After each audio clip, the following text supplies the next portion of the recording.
আসসালামু আলাইকুম ওয়া রাহমাতুল্লাহি ওয়া বারাকাতুহু। দেখতে পাচ্ছেন আজকে কুয়েত শহরের ওয়েদারটি খুব সুন্দর, আসলে খুব ভালো লাগছে দেখিয়া।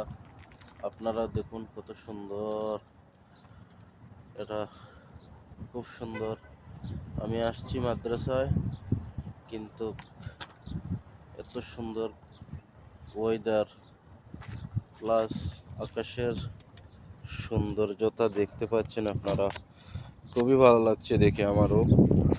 দেখুন আকাশের ওয়েদারগুলো খুব সুন্দর, হাওয়া চলছে ঠান্ডা ঠান্ডা।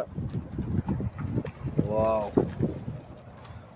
দেখতে পাচ্ছেন খুব সুন্দর একটি জায়গাতে আসছি। এটা হচ্ছে, আমি আসছি স্কুলের মাঠে, খাড়া আছি বর্তমানে। Beautiful, wow. ভালো থাকবেন, আল্লাহ হাফিজ।